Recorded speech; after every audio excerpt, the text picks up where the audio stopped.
Shalom, selamat malam, puji Tuhan Bapak Saudara. Berjumpa kembali ya malam hari ini dalam acara online discipleship Revival Data Ministry.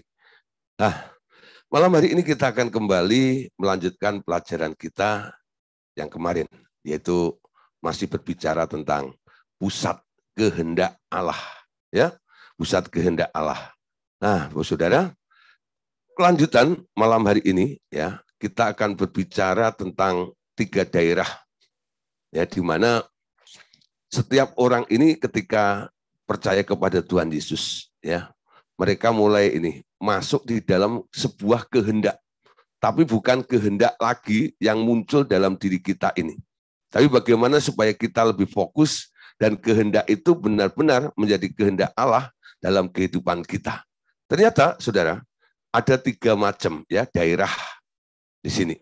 Yang pertama adalah daerah yang baik dan yang jahat, ya.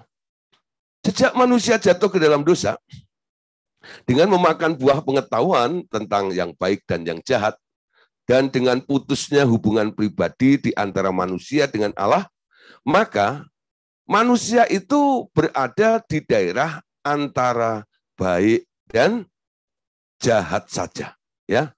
Jadi manusia ini sekarang adanya di daerah baik dan jahat saja. Setelah manusia makan buah pengetahuan tentang baik dan jahat. Dulu, saudara, manusia itu ketika belum makan buah pengetahuan baik dan jahat, dia tahu baik dan jahat nggak?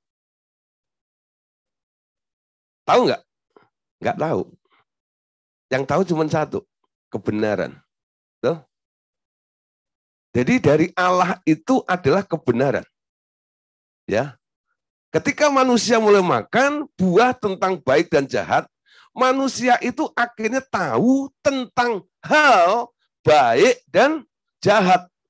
Penilaiannya terhadap situasi, terhadap sesuatu, lalu dengan apa yang dia sudah pelajari, dengan apa yang dia sudah alami, dengan apa yang dia sudah ketahui, lalu boleh menyimpulkan, oh ini baik menurut pendapat saya. Oh, itu jahat menurut pendapat saya. Ya.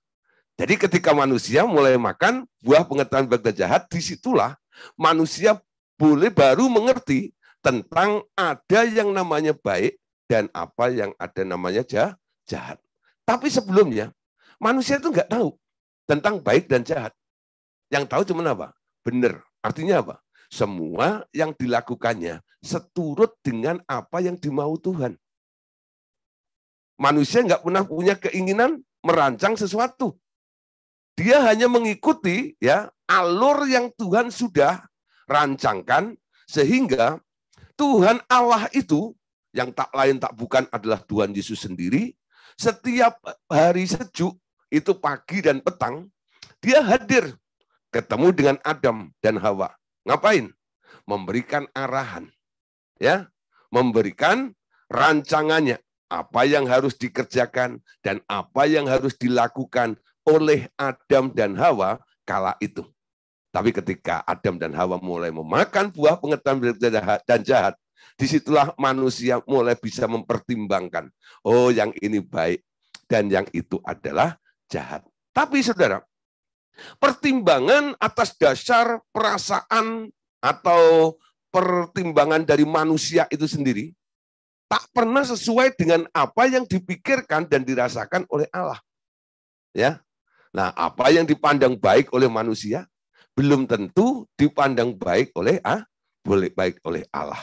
Nah, Bapak Saudara, sekarang kita tahu setelah manusia ini mulai berjalan dengan pengetahuan baik dan jahat itu, dia mencoba untuk melakukan sesuatu demi kebaikan, ya, kebaikan hidupnya.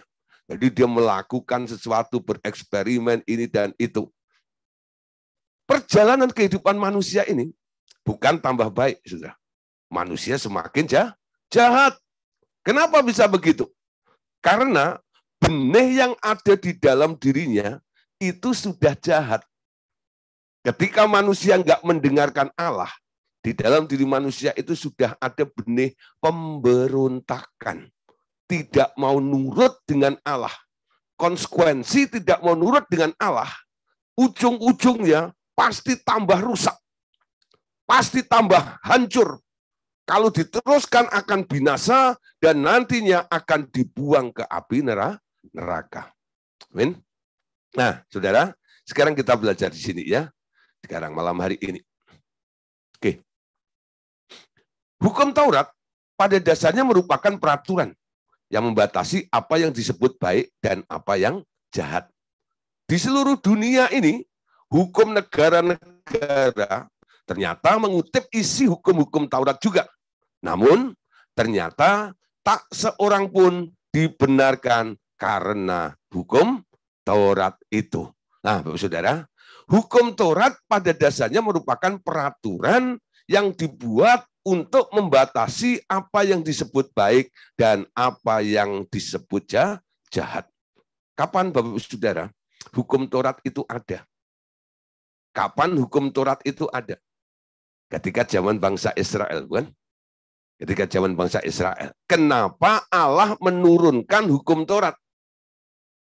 Nah, sekarang kita harus tahu asal muasal daripada hukum Taurat ini yang membatasi ya apa yang disebut baik dan jahat dari manusia tersebut. Kapan dan apa sebenarnya rencana Allah, tujuan Allah menurunkan Taurat itu? Kan Musa dipanggil oleh Tuhan untuk naik ke Gunung Horeb ya, atau Gunung Sinai. Naik ke sana. 40 hari Tuhan memberikan 2 loh batu yang ditulis oleh tangan Allah sendiri. Dan di dalam 2 loh batu itu ada 10 perintah, ada 10 hukum, ya. Nah, 1 batu yang pertama itu isinya 4 hukum, ya. Nah, jadi ini hukum yang berhubungan dengan manusia dengan Allah. Nah, batu yang kedua adalah hukum yang hubungannya antara manusia dengan sesama. Ada yang hafal tentang 10 hukum Allah ini? Yang pernah sekolah minggu pasti hafal. Tentang 10 hukum Allah. Ya, ayo gitu ya. Saya pernah ketemu beberapa orang itu pendeta. Ada yang nggak hafal 10 hukum Allah. Lucu juga ya. Saya punya teman ngomong, coba nih 10 hukum Allah tuh. Wah, dia bingung nggak hafal. Ya, lalu saya beri trik untuk menghafalkan 10 hukum ini. Ya, supaya lebih cepat. Dan ini dulu saya pakai dan saya diberitahu atau diajar oleh dosen saya waktu di sekolah Alkitab dulu bagaimana menghafal 10 hukum Allah itu dengan mudah ya. Nah, begini caranya.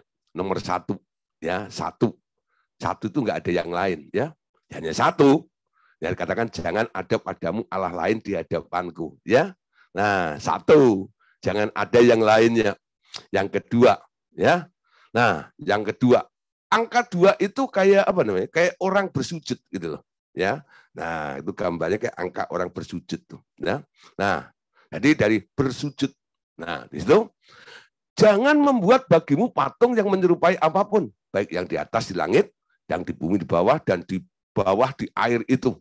Dan jangan sujud menyembahnya. Itu hukum yang kedua. Nah, hukum yang ketiga apa? Nah, angka 3 ya. Angka 3 itu kalau Anda balik ya tengkurupin gitu kayak mulut gitu ya.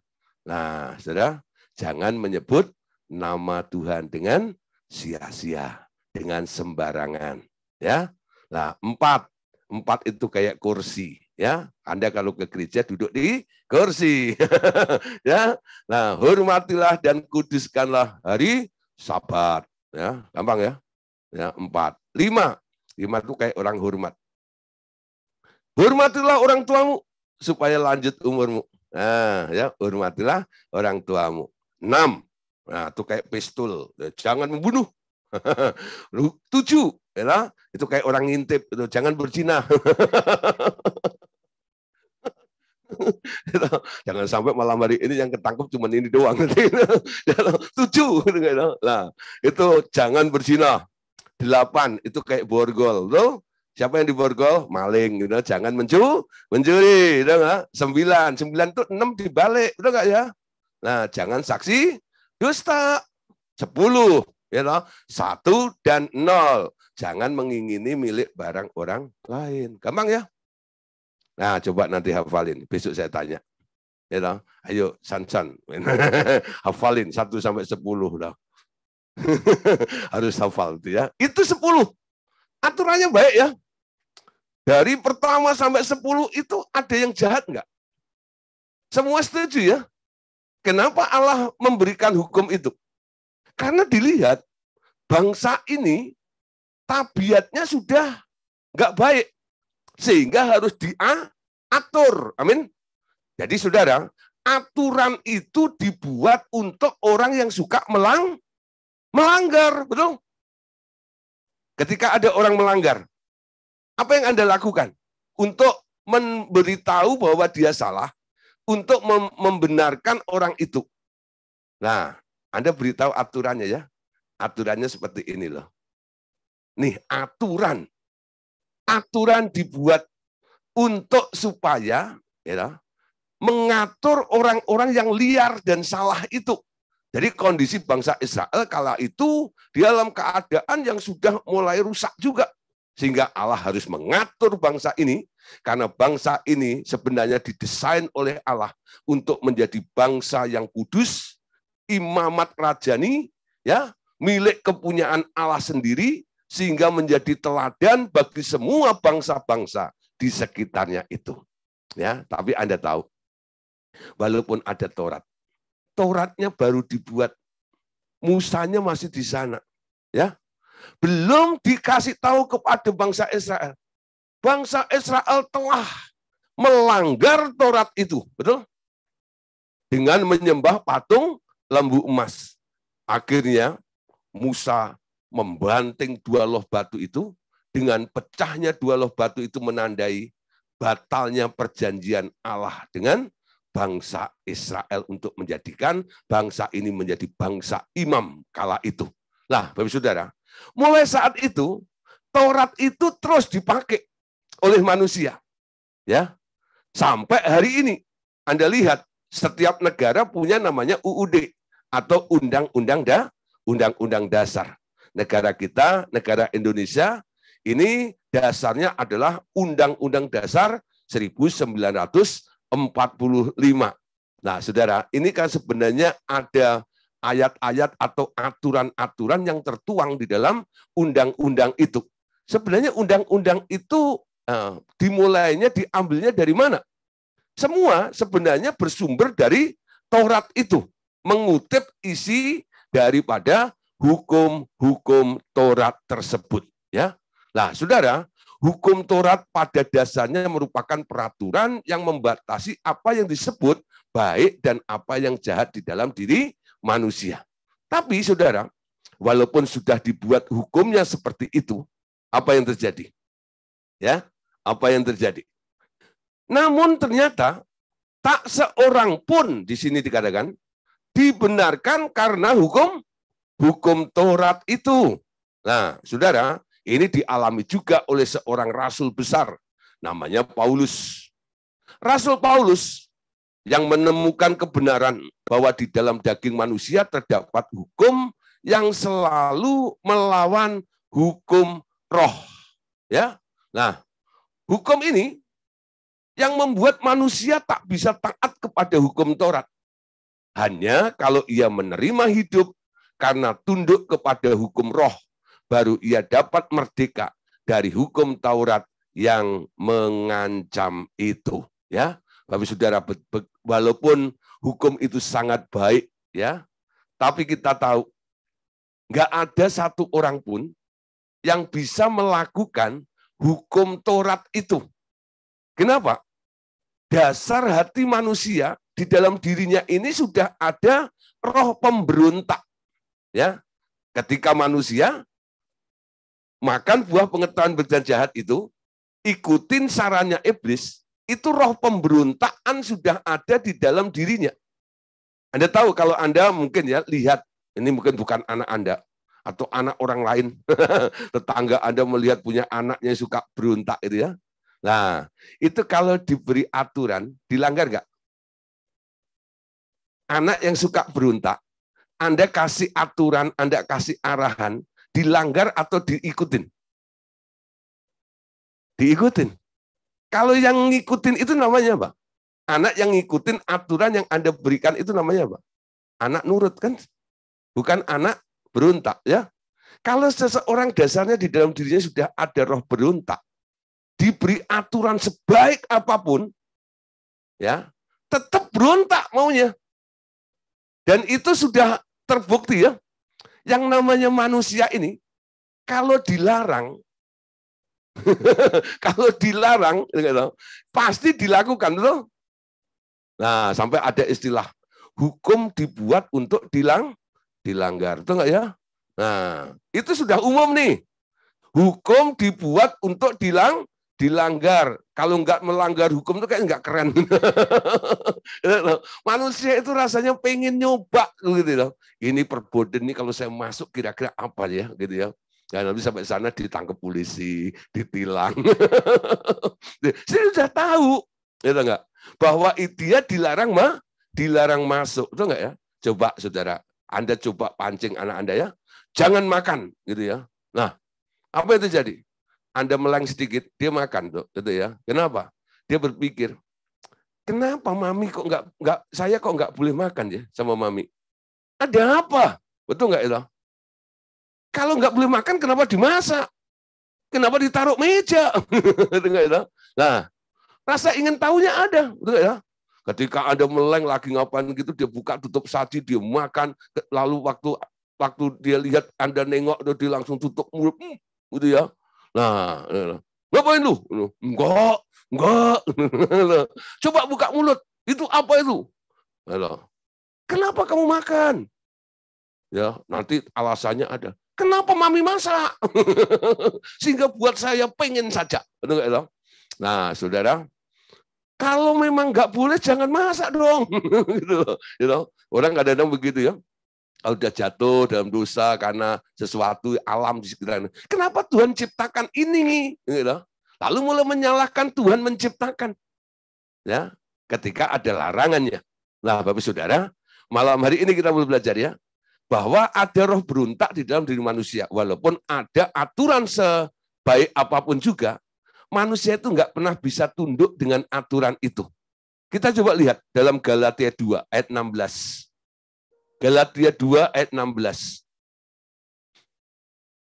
Ya. Kamu tahu bahwa tidak seorang pun yang dibenarkan oleh karena hukum Taurat, tetapi hanya oleh karena iman dalam Kristus Yesus. Sebab itu kami pun telah percaya kepada Kristus Yesus supaya kami dibenarkan karena iman dalam Kristus dan bukan oleh karena melakukan hukum Taurat. Sebab tidak ada seorang pun yang dibenarkan karena melakukan hukum Taurat. Amin. Nah, saudara, ya, tidak seorang pun yang dibenarkan oleh karena melakukan hukum Taurat. Nah, kenapa, saudara? Karena nggak ada satu orang pun yang bisa melakukan Taurat itu dengan sempurna. 10 aturan itu harus Anda lakukan 10-10-nya.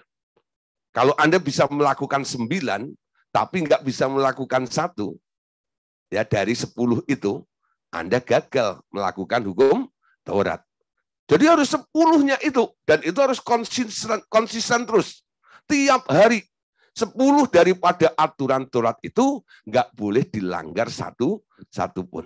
Mana bisa, ya, mungkin Anda nggak mencuri, tapi Anda mungkin membunuh. Anda mungkin nggak berzina, tapi Anda mungkin mengingini perabot orang lain. Ya, tetangga Anda punya TV gede, Anda pengen juga. Ini kapan gue pengen gitu. Ya, kalau bisa gue pindah ke rumah saya. Besok gue colong deh. Nah, sudah macam-macam lah.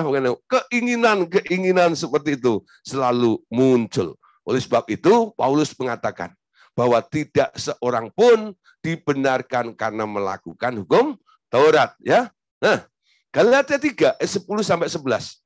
Karena semua orang yang hidup dalam pekerjaan hukum Taurat berada di bawah kutuk. Sebab ada tertulis, terkutuklah orang yang tidak setia melakukan segala sesuatu yang tertulis dalam kitab hukum Taurat. Dan bahwa tidak ada orang yang dibenarkan di hadapan Allah karena melakukan hukum Taurat adalah jelas. Karena orang yang benar akan hidup oleh iman. Ya, nah saudara, penulis daripada Galatia ini ya adalah Rasul Paulus. Rasul Paulus ini juga merupakan ahli Taurat ya. Dia murid Gamaliel. Ya, guru besar Gamaliel. Jadi orang yang paham betul tentang Taurat ini. Dia pernah mengalami ada di bawah tuntutan hukum Taurat itu. Sehingga Paulus itu mengajar jemaat di dalam jemaat Roma ya. Kalau kita baca dalam kitab Roma pasal 7 ayat 21 sampai ayat yang ke-23. Ini merupakan curahan isi hati ya, dari Paulus sendiri. Dia berkata begini, demikianlah aku dapati hukum ini. Jadi pengalaman Paulus ini dituang dalam tulisan ini ya. Demikian aku dapati hukum ini. Hukum apa? Jika aku menghendaki berbuat apa yang baik, yang jahat itu ada padaku. Sebab di dalam batinku, aku suka akan hukum Allah, tetapi di dalam anggota-anggota tubuhku, aku melihat hukum lain yang berjuang melawan hukum akal budiku, dan membuat aku menjadi tawanan hukum dosa yang ada di dalam anggota-anggota tubuhku. Ya, saudara, perhatikan. Paulus itu bukan orang yang jorok, orang yang jahat gitu, enggak. Ada keinginan untuk berbuat baik. Ya, tapi keinginan kerinduan yang dibangun untuk kebaikan itu tak pernah berhasil. Kenapa? Karena adanya larangan. Ketika dia mendengar Taurat itu berkata, ya, jangan membunuh. Anda tahu sendiri, demi sebuah popularitas.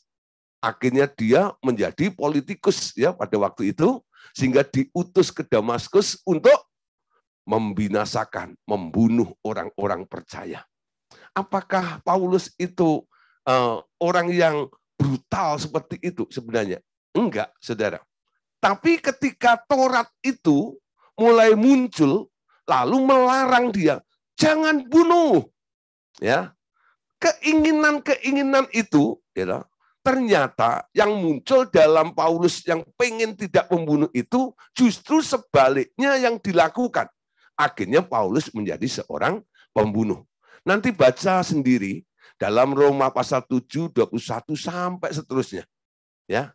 Paulus itu sampai akhirnya berkata dalam dirinya, ya, kalau aku menginginkan yang baik, yang jahat itu sudah ada padaku. Sehingga yang jahat itulah yang aku lakukan. Aku berjuang untuk bisa menang, tapi selalu gagal. Sampai Paulus itu akhirnya berkata, aku ini manusia cilaka. Siapa yang bisa memerdekakan? Siapa yang bisa membebaskan aku dari tubuh dosa dan maut ini? Nah, tapi ayat terakhirnya ditutup dengan kata, syukur kepada Allah oleh karena Kristus Yesus. Nah, Bapak Saudara, perhatiin ya, perjuangan Paulus melawan hukum Taurat ini tak pernah berhasil. Hanya ada satu yang bisa menolong. Ketika dia menerima Tuhan Yesus.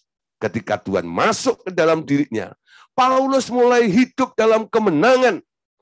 Menang dari semua tabiat-tabiat keinginan-keinginan yang jahat itu. Bukan karena dia bisa, tapi karena Tuhan Yesus. Nah, segala sesuatu yang kita lakukan, yang kita kerjakan karena pertolongan Tuhan, itu disebut beriman. Manusia hidup ini dibenarkan bukan karena hukum Taurat. Anda dibenarkan karena iman kepada Kristus. Amin. Nah, ini kan membingungkan. Bagaimana saya menjadi benar hanya karena percaya kepada orang lain? Aneh ya? Dan banyak orang nggak mengerti. Sehingga dia selalu jatuh bangun. Karena konsep atau pengertian tentang dibenarkan karena percaya kepada Yesus itu nggak bisa diterjemahkan di dalam kehidupannya. Bagaimana Anda bisa menang atas segala sesuatu yang sering Anda alami, kalah dalam perjuangan Anda ini hanya karena percaya kepada Tuhan Yesus. Nah, saudara, karena Tuhan Yesus, ketika dia datang kepada Anda dipindahkan di satu daerah dengan hukum yang baru. Semua orang yang ada di dunia ini, semuanya dipengaruhi oleh satu hukum, namanya hukum gravitasi bumi. Betul? Gravitasi bumi. Nah, saudara, hukum gravitasi bumi itu apa bunyinya? Setiap benda yang dilempar ke atas, pasti jatuh ke bawah. Seberapa hebat, seberapa besar keinginanmu untuk jadi orang baik, ujung-ujungnya Anda akan jahat juga. Kenapa? Karena yang jahat itu selalu menarik. Dan benihnya ternyata sudah ada di dalam dirimu. Jadi untuk berbuat jahat itu nggak perlu disekolahin atau dikursusin ya. Di sini ada ibu-ibu atau bapak-bapak itu ya, kursusin anaknya nyolong itu ada nggak? Nak sini ya. Supaya nanti jadi maling yang hebat ini. Tak kursusin ya sama ini loh. Siapa gitu ya. Pak, tolong Pak, ajarin anak saya nyolong gitu. Ada nggak di sini? Lah nggak usah nyolong lah. Nah, sini nak, ya, tak kursusin supaya kamu pinter bohong gitu. Ada nggak? Supaya kamu tiap hari bohongin mami gitu. Ada nggak? Tapi Anda tahu ya, anak Anda itu tahu-tahu bisa bohong sendiri ya. Nah, siapa yang ngajarin? Nah, tanpa disadari kadang-kadang orang tuanya yang ngajarin. Orang tuanya kadang-kadang memberi contoh, memberi teladan ya. Nah, umpama contoh nih, ya ada orang tagih hutang datang gitu ya. Nah, terus belum ada duitnya, ya. Lalu ngumpet nih ibunya di kamar, gitu. Dipanggil anaknya, nak, gitu. Bilang sama Om, gitu. Mami nggak ada di rumah. Mami sedang pergi. Bilang ya sama Om itu. Anaknya pergi keluar. Om. Mami bilang, Mami sedang pergi. Mami nggak ada di rumah. Lah Mami di mana? Mami di kamar. Anak kecil. Jadi, well, Mami bilang. Ya saya disuruh bilang. Mami nggak ada di rumah. Lama-lama. Oh gitu ya cara ngeles itu. Bohongin orang. Nah ini belajar menurunkan, mewariskan ya. Sebenarnya tanpa Anda beri contoh pun ya, anak Anda itu otomatis bisa bohong sendiri. Kenapa? Karena dia mewarisi warisan dari Adam. Roh beruntak itu, dosa itu sudah ada. Amin. Yang jahat itu sudah ada padaku, kata Paulus. Sebelum aku mengingini yang benar, yang jahat itu sudah ada padaku, kata Paulus ini. Syukur kepada Tuhan Yesus. Tuhan Yesus datang, melenyapkan semua kejahatan di dalam kehidupan Anda. Dan Anda sekarang diberi hukum yang baru. Hukum yang diberikan oleh Tuhan Yesus dalam hidup kita ini, itulah yang memerdekakan kita semuanya. Amin. Nah, saudara, hukum yang baru itu namanya bukan hukum Taurat. Tapi hukum yang baru itu namanya adalah hukum roh yang memberi hidup. Amin. Hukum roh yang memberi hidup. Dari mana? Taunya hukum roh yang memberi hidup itu. Ya. Nah nanti saudara akan saya bacakan. Tapi sebelumnya ya untuk ayatnya. Ternyata saudara di dunia ini ya ini perbandingannya sama seperti penemuan Galileo Galilei ya 1564 sampai 1642 ya akan hukum gravitasi ya, dan Isaac Newton dengan teori gravitasi universal tahun 1687 atau Albert Einstein dengan teori relativitas dan kekekalan energinya ini. Nah, saudara, beberapa orang ini menemukan hukum, dan setiap hukum-hukum yang dia temukan ini ternyata menemukan suatu mekanisme yang baru dan memerdekakan dari hal yang selama ini tak mungkin dikerjakan dan tak mungkin bisa dilakukannya. Jadi hukum itu memerdekakan dari kondisi atau hukum yang lama yang sedang berlaku saat itu. Jadi, saudara, hukum roh yang diberikan oleh Allah ini, ya, Paulus juga menemukan sebuah hukum di alam roh, yakni bahwa di dalam daging manusia ada hukum dosa dan hukum maut. Hukum dosa dan hukum maut itu sama seperti hukum gravitasi tadi itu, ya. Nah, saudara, ya, perhatikan ya. Nah, hukum roh memerdekakan Anda dari perbuatan dosa yang mendatangkan maut. Hanya bila hukum roh yang memberi hidup itu beroperasi di dalam Anda. Tapi hukum hidup itu sendiri berada di dalam Anda apabila bila hubungan pribadi dengan Tuhan Yesus terus tersambung dan terpelihara setiap hari, ya, tersambung dan terpelihara setiap hari. Kenapa tersambung?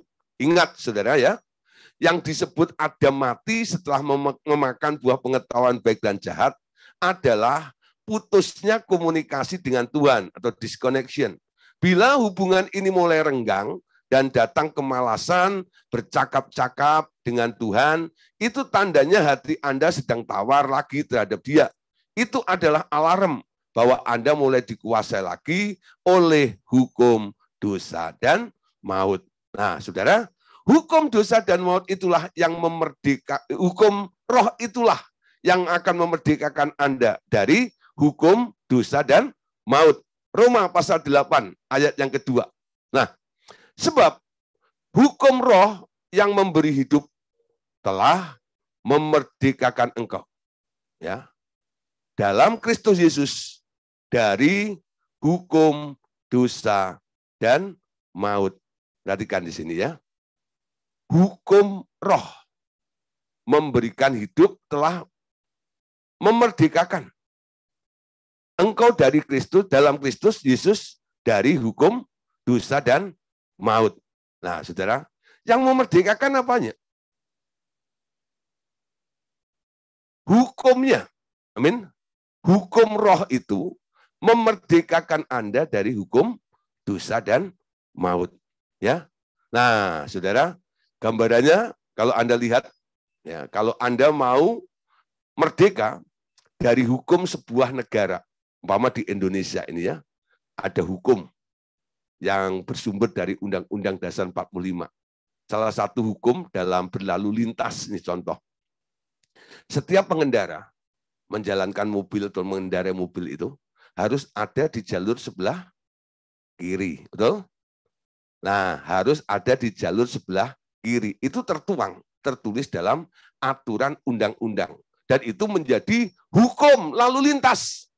Setiap orang yang mengendarai kendaraan, setir mobil, dia harus menjalankan mobilnya di jalur sebelah kiri. Satu hari, Bapak Ibu Saudara, merasa bosen. Aduh, kapan aku bisa jalanin mobil lalu ambil jalur sebelah kanan itu? Ya, kapan aku bisa kendarai mobil lalu ambil jalur sebelah kanan ini? Tapi ada ketakutan karena melanggar hukum itu. Bagaimana Anda bisa, ya, naik mobil, mengendarai mobil, menjalankan mobil ini lalu ambil jalur di sebelah kanan tanpa dihukum? Gampang, saudara. Anda pergi saja terbang ke Amerika, ya, sampai di LA, Anda sewa mobil. Nah, ketika Anda mengendarai mobil di sana, Anda lewat atau mengendarai mobil ambil jalur kanan, ya, di sana Anda nggak dihukum. Tidak melanggar hukum. Kenapa? Hukum Amerika memerdekakan Anda dari hukum Indonesia, betul? Nah, hukum Amerika memerdekakan Anda dari hukum Indonesia. Nah, seperti apa yang dikatakan Paulus dalam Roma 8 ayat 2 ini. Hukum roh yang memberi hidup telah memerdekakan engkau dalam Kristus Yesus dari hukum dosa dan hukum maut. Nah, saudara, kalau hari ini mungkin Anda bosan, jatuh bangun terus dalam dosa, ya, nggak pengen nyolong gitu, ya, tapi nyolong walaupun nggak nyolong punya tetangga, tapi nyolong duitnya suami gitu, ya. jadi detektif, ya, di mana dia taruh duitnya. Kemarin di jas, nah, kemarin di kantong sebelah kanan. Saya nemuin hari ini di kaos kaki. Waduh, sampai suaminya bingung nih. Wah, istri saya itu canggih nih, pinter jadi detektif itu ya, ya, pinter itu menyelidiki segala sesuatu. Luar biasa nih ya. Nah, saudara, mungkin saudara, sebenarnya Anda pengen berhenti gitu ya, berbuat jahat seperti itu, tapi nggak sanggup. Ya, bagaimana Anda bisa keluar dari tabiat-tabiat itu? Pindah hukum. Dunia ini, hukumnya apa? Menarik orang semua untuk jatuh ke dalam dosa. Ingat ya, dunia ini telah rusak oleh keinginannya. Dan dunia ini sedang menuju kepada kebinasaan. Ketika Anda ikut arus dunia ini, Anda sedang ikut untuk dibinasakan, betul? Untuk melakukan keinginan-keinginan roh-roh dunia yang lemah itu. Tapi ketika kita pindah daerah, karena diselamatkan oleh Tuhan Yesus, pindah daerah artinya Anda sekarang juga pindah hukum. Hukum roh itulah yang memerdekakanmu dari hukum dosa dan maut. Amin. Nah, sehingga keinginanmu untuk naik, untuk berbuat baik akan terrealisasi dengan mudah. Karena apa? Hukumnya mendukung. Amin. Seperti hukum Amerika memerdekakan keinginanmu untuk naik mobil, melaju di jalur kanan, di hukum di sana mendukung, betul? Sehingga Anda dengan gampang melakukannya tanpa kena sanksi. Karena Anda ada di bawah naungan hukum yang baru. Amin. Kesadaran kita menjadi warga negara kerajaan surga dengan hukum yang baru itu yang memerdekakan kita.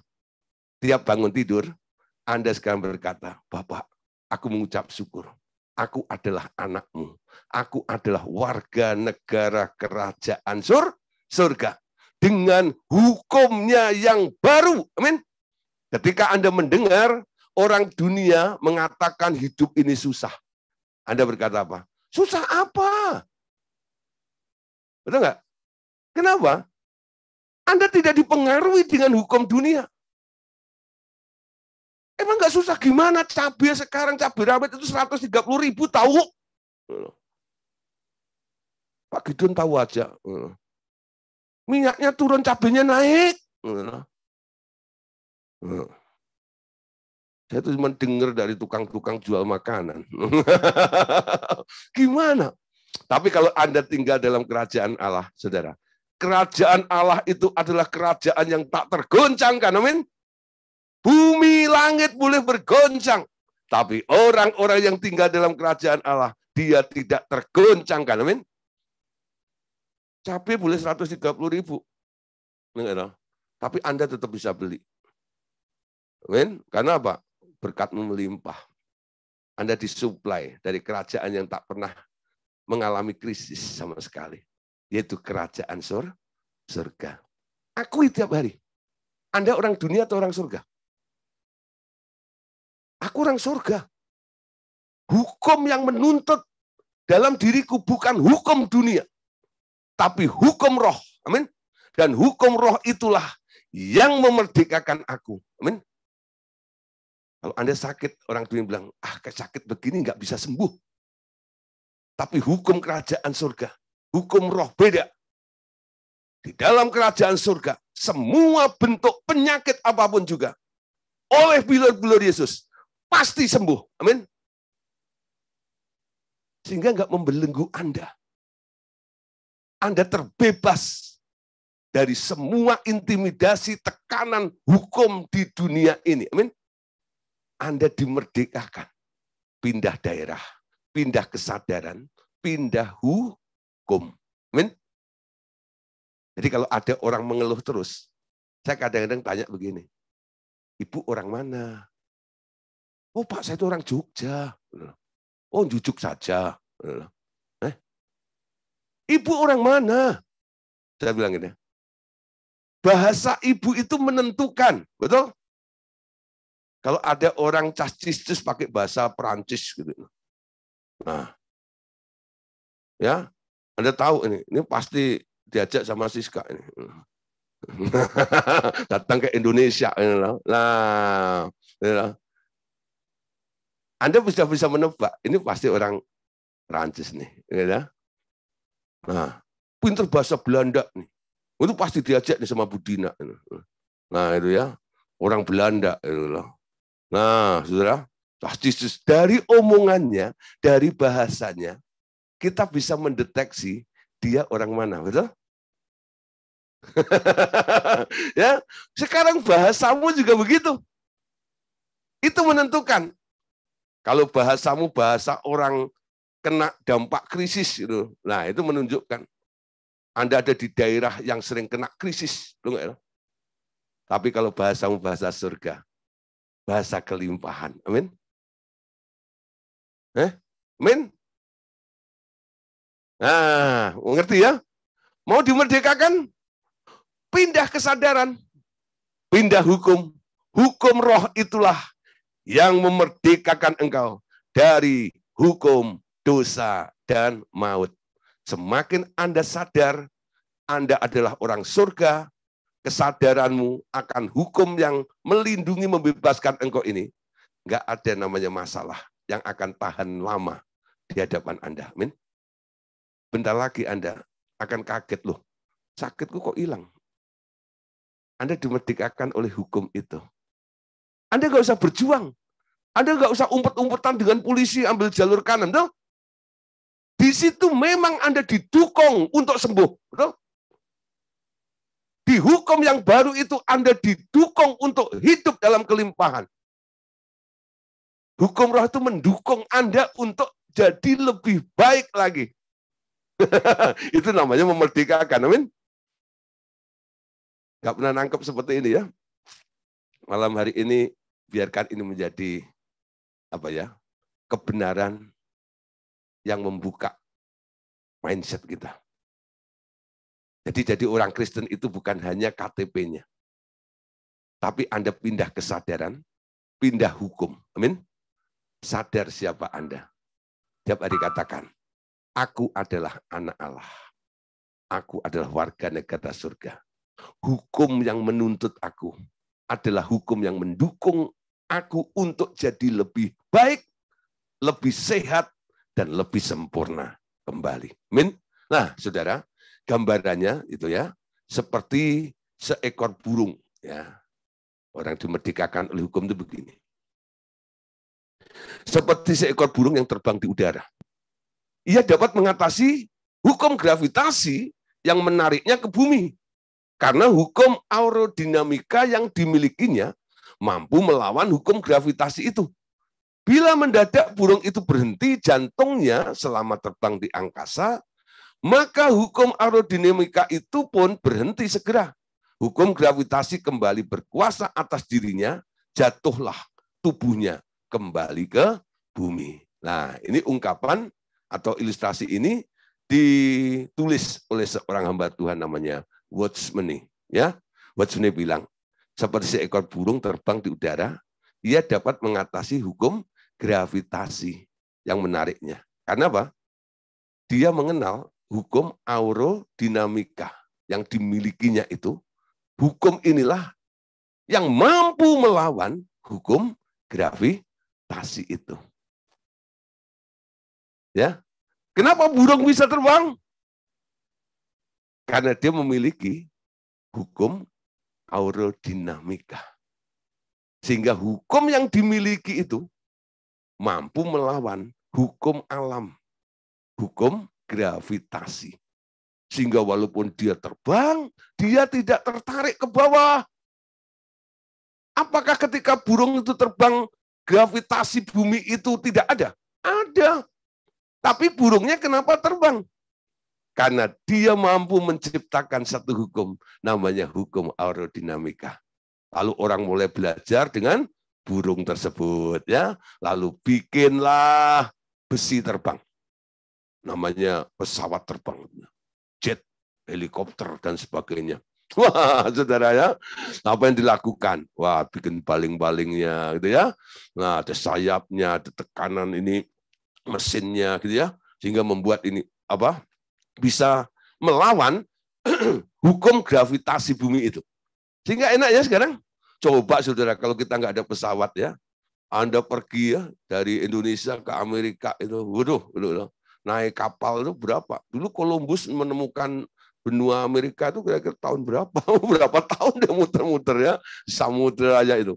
Tapi sekarang ya Anda pergi ke Amerika cuma sehari aja, betul nggak ya? Dan nyampe ke sana. Berkat apa? Penemuan hukum aerodinamika. Memerdekakan Anda ya, lebih efisien hidupnya, berjalan jauh sekalipun hanya ditempuh dengan waktu yang nggak terlalu lama. Betul? Kenapa? Sebuah hukum yang baru yang ditemukan itu memerdekakan dari hukum yang lama. Yang harus diikuti dan itu menyusahkan orang-orang itu sendiri. Tapi tadi Watson bilang, kalau burung itu tahu-tahu mati. Ketika dia terbang, lalu di atas dia mati. Jantungnya ya mengalami serangan jantung, jantungnya berhenti, lalu mati. Apa yang terjadi? Burungnya jatuh. Kenapa jatuh? Bukankah burung itu punya hukum aerodinamika? Iya, punya. Tapi karena dia mati, hukum aerodinamika itu tidak berfungsi lagi. Sehingga burungnya jatuh. Nah, apa yang dimaksud oleh Watchman ini? Kenapa dia memberikan ilustrasi juga? Bila mendadak burung itu berhenti jantungnya selama terbang di angkasa, maka hukum aerodinamika itu pun berhenti segera, hukum gravitasi kembali berkuasa atas dirinya, jatuhlah tubuhnya kembali ke bumi. Ya, itu gambarannya begini, Saudara. Ketika kita diselamatkan, lalu kita ada di daerah hukum roh tadi, semuanya Anda lakukan dengan mudah ya. Dengan iman, dengan iman, dengan iman, dengan iman, dengan iman, dengan iman. Wah, saudara ya. Anda lakukan seperti itu. Tapi satu kali, ya. Banyak orang Kristen yang jantungnya berhenti. Alias dead, mati. Mati di sini adalah disconnection. Putus hubungan dengan Allah. Anda boleh tetap menikmati hukum aerodinamika di dalam diri Anda, yaitu hukum roh yang memerdekakan Anda dari hukum gravitasi tersebut. Anda harus tetap hidup di dalam dia. Ketika Anda mati, putus hubungan dengan Allah, hukum itu tidak mendukung Anda lagi. Ada ya, orang udah jadi orang Kristen, tapi hidup dalam kekalahan terus. Ada nggak? Nggak ada. Betul nggak? Nggak ada duanya. Dan banyak sekali, betul nggak? Terbukti ya, Pak? Nah, kalau dibuka bengkel, wah langsung 10. Pak, saya punya masalah ini. Pak, saya punya masalah ini. Pak, saya punya masalah ini. Loh, Anda kan orang Kristen. Kok penuh dengan masalah? Aneh ya? Mana hukum aerodinamikanya mana ini pengaruhnya? Kenapa Anda jatuh hanyut ya terpengaruh oleh hukum gravitasi itu? Padahal Anda punya hukum aerodinamika. Ternyata banyak orang Kristen yang jantungnya berhenti. Alias mati. Disconnection. Putus hubungan dengan Tuhan. Kalau nyari Tuhan, kalau ada maunya. Amin. Kalau sudah puas, dapat ini, dapat itu, bye-bye dengan Tuhan, shopping dulu. Gitu ya. Dan nanti kalau udah entek semua untuk shopping itu, datang lagi, gitu ya, kulaan lagi. Tuhan penuhiku, penuhiku. Udah sambil buka dompetnya. Orang-orang seperti itu hanya cari Tuhan kalau butuh sesuatu. Itu orang setengah mati. Lama-lama mati benar. Ya. Jantungnya berhenti. Makanya nggak heran. Hukum aerodinamika itu tidak berfungsi atas orang itu. Padahal hukum roh itulah yang memerdekakan mereka. Amin. Nah, Ya, malam hari ini kita belajar ya satu hukum ini. Nah, Bapak Saudara, tentang hal yang baik dan jahat itu sumbernya karena manusia makan buah pengetahuan baik dan jahat itu. Keinginanmu untuk jadi orang baik itu, kalau tidak didukung oleh satu hukum roh, Anda tak akan bisa melakukannya. Amin. Nah, supaya Bapak Ibu Saudara tidak jatuh bangun terus hanya di daerah baik dan jahat, baik dan jahat. Ubah sekarang keinginanmu. Tuhan, saya tidak mau jadi orang yang hanya ada di daerah baik dan jahat. Aku mau ada di daerah berikutnya, yaitu daerah yang berkenan. Amin. Nah, tidak semua hal yang diperkenan Allah adalah kehendak Allah yang sempurna. Ada beberapa hal yang diusulkan oleh manusia dan mendapat perkenan dari dia yang tidak berada pada kehendak yang sempurna. Amin. Banyak orang mencari perkenanan Allah. Ya, Tuhan, ya, aku mau hidup berkenan kepadamu. Jadikan ku hamba berkenan kepadamu. Ya. Mari saudara, tahun ini adalah tahun perkenanan Allah. Wah, gereja mencanangkan ini adalah tahun perkenanan Allah. Tapi arahnya kemana? Ketika membawa jemaatnya ini untuk menjadi jemaat yang berkenan kepada Allah. Ternyata saudara, orang yang hidup di daerah perkenanan Allah ini, sebenarnya ide gagasannya munculnya masih dari manusia itu. Bentuk usulan yang disampaikan kepada Allah, semoga usulannya itu disetujui atau direstui. Biasanya kalau berdoa, jika boleh Tuhan, gitu ya. Kiranya, kiranya ini, nah, kiranya semoga boleh Tuhan, gitu ya. Kalau engkau mengizinkan, ya gitu ya. Nah ini ada di daerah mencari perkenanan. Nah saudara, biasanya orang-orang ini terjebak, ya, karena mereka tidak mengerti. Ada masa namanya masa anugerah. Ketika masa anugerah seperti ini, ya, yaitu di mana semua apa yang Anda usulkan kepada Allah direspon oleh Allah, ya. Nah, masa anugerah itu ya telah disalahgunakan oleh banyak orang Kristen dengan menganggap bahwa Tuhan harus selalu memenuhi keinginan dan permintaan doa mereka. Itu tak boleh berlarut-larut. Itu berlaku pada masa kanak-kanak saja. Ketika masa kedewasaan tiba, pikiran itu sudah harus diubah. Kehendak Dia yang harus kita kenal dan kita hanya tunduk kepadanya saja. Amin. Nah, saudara, masa anugerah banyak disalahgunakan. Besar anugerahmu, melimpah kasihmu, semakin hari semakin bertambah. Ya, besar anugerahmu. Nah, masa anugerah itu kadang-kadang disalahgunakan sehingga banyak orang yang hanya tinggal ya hidup di masa kanak-kanak itu. Anak-anak itu kan begitu ya. Dia datang ke mami papinya kadang-kadang, "Ma, bolehkah ya toh, beli es krim?" gitu ya. Maminya mikir dulu, "Lagi pilek enggak ya?" You know? Nanti atas dasar ini pertimbangan, ya sudah, satu aja ya. You know? Yang kecil aja ya. You know? Ma, boleh enggak ini ya? Nah, nanti mamanya pertimbangan dulu gitu ya. Bolehlah. Banyak orang Kristen juga begitu. Tuhan, jika boleh, gitu lah. Bolehlah Tuhan. Ini kan juga untuk nanti bisa dibagi-bagi kepada orang miskin. Berkati aku yang banyak Tuhan. Jangan sedikit. Kalau sedikit nggak bisa dibagi-bagi loh Tuhan, gitu ya. Nah, saya kadang-kadang geli ya, apa namanya?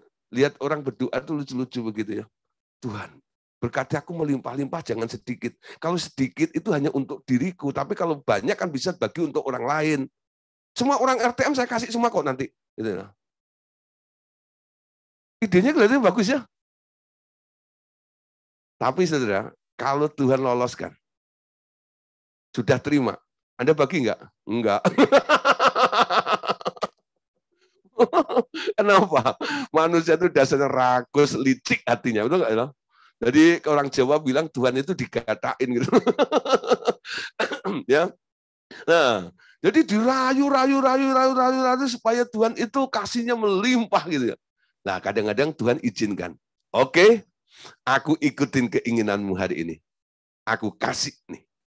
Untuk apa? Untuk melihat ya kelicikan hatimu itu muncul nanti enggak. Jadi kalau Tuhan mengizinkan, merestui usulanmu, kadang-kadang itu bukan Allah itu puas dengan keinginanmu. Kadang-kadang Tuhan itu pengen tahu seberapa liciknya engkau, seberapa serakahnya engkau. Loh? Ya. Nah, dicoba nih. Kasih nih. Nanti setelah dikasih tahu ya. Oh, gitu ya. Nah, nanti minta yang kedua kali kasih lagi enggak? Udah ketahuan enggak? Ya. Nah, saudara, ini bahaya ini. Nanti Tuhan baru tegur. Kemarin lu bilang, minta dikasih banyak, suruh bagi-bagi katanya. Kamu enggak bagi, malah kamu depositoin. Gitu. Itu hatimu gimana sih? Ditegur sama Tuhan. Amin. Nah, jadi masa anugerah jangan disalahgunakan. Amin. Tuhan itu maha tahu. Tuhan itu tahu Anda. Ya, mungkin Anda bisa mencoba, mungkin berpikir, Tuhan tak akalin nih. Sebenarnya Tuhan tahu Anda sedang mengakalin dia. Tapi dia biarkan itu terjadi. Untuk apa? Menunjukkan busuknya hati kita ini. Amin. Dan nanti kita akan bahas di bagian berikutnya. Hati manusia itu liciknya luar biasa. Sehingga Allah tak pernah percaya dengan hati manusia itu. Sehingga Allah harus memberikan hati yang baru kepada manusia itu. Hati yang baru itulah yang bisa diajak komunikasi dengan Allah. Karena hati yang baru itu adalah hati yang taat, hati yang dapat merespon keinginan Allah tanpa berbantah-bantah. Nah, malam hari ini, bagi Bapak Ibu Saudara yang mulai sadar, ya, jangan berlarut-larut di masa kanak-kanak ini. Mulai bertumbuh menjadi orang Kristen yang dewasa. Ya, dewasa. Orang Kristen yang dewasa tandanya dia tunduk kepada kehendak Allah. Ya sudah Tuhan, apa yang Engkau kehendaki, itu saja yang aku kerjakan. Jadi enggak banyak aneh-aneh permintaannya kepada Tuhan untuk dirinya. Cuman satu, Tuhan, apa yang ingin Engkau lakukan, beritahu kepadaku. Aku mau melakukannya. Aku mau mengerjakannya. Yakobus pasal 4 ayat 13 sampai 15. Jadi sekarang, hai kamu yang berkata, hari ini atau besok kami berangkat ke kota Anu, dan di sana kami akan tinggal setahun dan berdagang serta mendapat untung. Sedang kamu tidak tahu apa yang akan terjadi besok. Apakah arti hidupmu? Hidupmu itu sama seperti uap yang sebentar saja kelihatan, lalu lenyap. Sebenarnya, kamu harus berkata, jika Tuhan menghendakinya, kami akan hidup dan berbuat ini. Amin. Jadi nunggu dulu. Jika Tuhan menghendaki, aku mau itu. Jadi kehendaknya harus muncul dulu. Kehendaknya harus Anda tangkap dulu. Anda harus ngerti apa yang dimau Tuhan, baru Anda ada di tempat itu. Amin. Itu prinsip yang benar. Jangan Anda sudah ada di tempat itu, baru halo-halo sama Tuhan. Halo Tuhan. Aku sudah kredit rumah nih. Tolong Tuhan ya. Tiap bulan bayarin ya. Waktu mau kredit rumah nggak nanya Tuhan. Setelah Anda kredit, baru Tuhan diseret-seret untuk bayarin kreditan Anda. Ngerti saudara maksud saya? Ya, itu sebenarnya kan menjebak Tuhan, betul nggak? Ada ya anak-anak seperti itu kadang-kadang ya. Dilakukan seperti itu, lalu orang tuanya kejebak dalam situasi seperti itu. Sehingga orang tuanya harus menanggung semua keputusan si anak itu. Memang orang tuanya melakukannya. Memang orang tuanya memenuhinya, ya, membayarnya. Tapi sebenarnya ketika membayar dia ingat dong, ini kesalahan anakku nih. Sebenarnya aku nggak suka, betul nggak? Orang tua itu waktu melakukan pelunasan itu, dia pasti, aku sebenarnya nggak suka, tapi karena dia anakku, aku tetap bayar. Nah, saudara, kira-kira sama seperti Tuhan itu begitu. Ya, ketika Anda seret kepada masalah Anda, sebelum Anda ada di tempat itu melakukan itu, Anda nggak konfirmasi dulu dengan dia. Tapi setelah ada di situ mengalami kesulitan, baru telepon Tuhan. Berserulah kepada Tuhan dalam kesesakan. Ayat itu yang dipakai, saudara ya. Berserulah kepada Tuhan dalam kesesakan. Orang Kristen itu pinter, pinter cari ayat untuk membela diri. Ya, Pak, kan ada ayatnya. Berserulah dalam kesesakan. Tapi saudara, ketika Anda berseru dalam kesesakan seperti itu, dan Tuhan menolong Anda, betul nggak itu? Sebenarnya ketika Tuhan menolong Anda, itu kan Tuhan bilang, itu kan salahmu, nak, betul nggak itu? Tetap ada yang dikoreksi oleh Tuhan, bukan? Nah, mulai saudara hati-hati ya. Sebelum Anda memutuskan, Anda dengar dulu apa yang Tuhan mau lakukan. Nah, perkara ini disebut daerah yang ketiga, namanya daerah kehendak Allah yang sempurna. Amin. Kenapa harus sempurna? Karena Ia yang memanggil kita untuk menjadi imam-imamnya, maka ketaatan sepenuhnya kepada kehendaknya adalah tuntutannya yang mutlak harus dipenuhi. Kehendak kita sendiri harus ditundukkan di bawah kehendak Dia. Amin. Jadi sebenarnya awal pertama Allah membuat sebuah bangsa Israel itu, dia ingin menjadikan bangsa itu menjadi bangsa imam. Betul? Bangsa yang sangat berharga.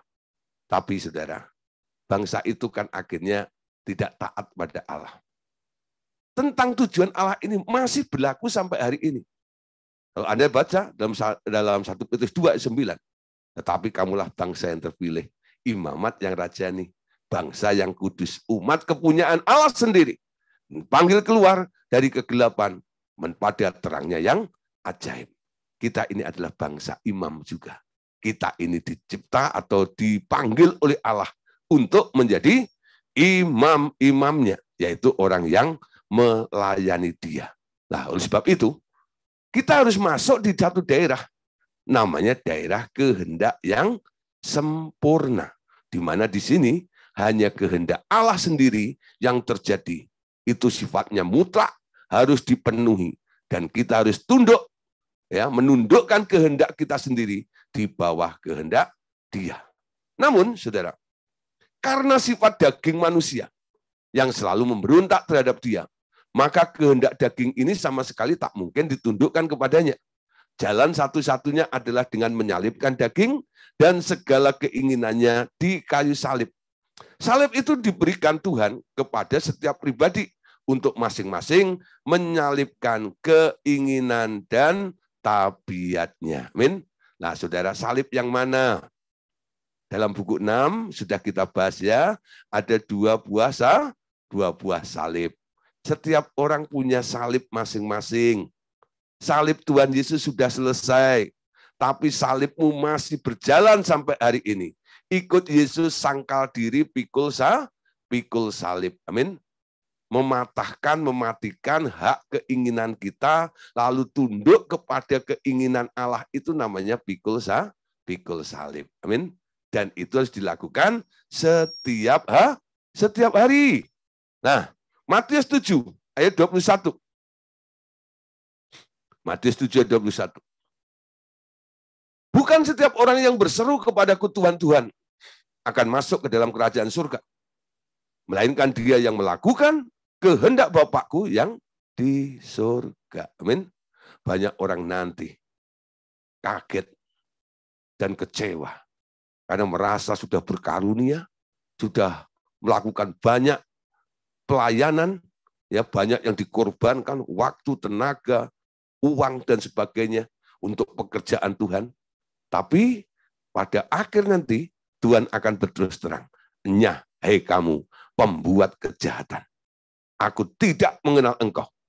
Karena bukan setiap orang yang berseru kepadaku Tuhan, Tuhan akan masuk ke dalam kerajaan surga. Melainkan dia yang melakukan kehendak Bapakku yang di surga. Apa yang Anda lakukan? Apakah proyek yang Anda lakukan hari ini adalah kehendak Allah atau bukan? Walaupun ini hal sekuler, sudah. Umpama Anda buka bisnis. Apakah bisnis ini kehendak Tuhan atau bukan? Banyak orang punya keinginan membangun sebuah bisnis. Lalu setelah dia bangun bisnis, dia mengalami guncangan dalam bisnisnya, lalu berseru kepada Tuhan, Tuhan tolong bisnis saya. Bisnis siapa? Bisnis saya. Bisnis siapa? Bisnis saya. Loh, harusnya bisnisnya siapa? Bisnisnya Tuhan. Anda sebagai manajernya. Amin. Anda pelaksananya. Perusahaanmu, bisnismu, itu punyanya Tuhan. Karena dia yang menyuruh Anda membuka. Kalau Anda nggak punya modal, dia akan modalin juga. Amin. Kenapa? Dia yang pengen. Bukan Anda yang pengen. Wah, aku mau buka resto nih. Banyak orang kelaparan masalahnya. Oh, lagi ngetren nih. Buka minuman-minuman. Mana ya? Ada haus, ada teguk, ada ngelak, apalagi lah pokoknya yang ada nama-nama yang semua gitu ya. Lah. Tapi tanya Tuhan tuh enggak kembali. Ya, supaya apa yang Anda kerjakan itu adalah ide gagasannya Allah, bukan idemu, bukan maumu. Amin. Nah, ketika terjadi hal-hal yang enggak Anda inginkan, ya karena dia suruh Anda tinggal bilang, Tuhan, Engkau kan yang suruh saya buka ini. Ini keadaan seperti ini. Piye Tuhan? Enggak ya? Nah, kalau Tuhan bilang banting setir, ya sudah, ikutin. Itu enggak ya? Ganti yang baru, ikutin. Kalau Tuhan bilang bertahan. Kenapa? Tuhan sendiri yang ikut campur ada di situ. Amin. Ya, oke. Nah, ayat berikutnya Markus 3 ayat 35. Oke. Markus 3 ayat 35. Siapa saja yang melakukan kehendak Allah ialah saudaraku laki-laki, saudaraku perempuan, dan ibuku. Nah, ini ceritanya ketika Tuhan Yesus hilang tuh ya. Lalu dicari-cari, lalu ada yang melapor pada Yesus. Itu ibu bapakmu ada di luar tuh. Lagi nyari-nyari engkau. Yesus tuh bilang, ya, siapa ibuku? Siapa bapakku? Siapa saudaraku? Nah, siapa saudaramu? Siapa ibumu? Siapa keluargamu? Yesus jawab, siapa saja yang melakukan kehendak Allah, dialah saudaraku laki-laki, saudaraku perempuan, dan ibuku. Pertanyaannya malam hari ini, untuk menutup malam hari ini, dan besok kita akan lanjutkan. Apakah Anda yang wanita ini, saudara laki, saudara perempuan Yesus?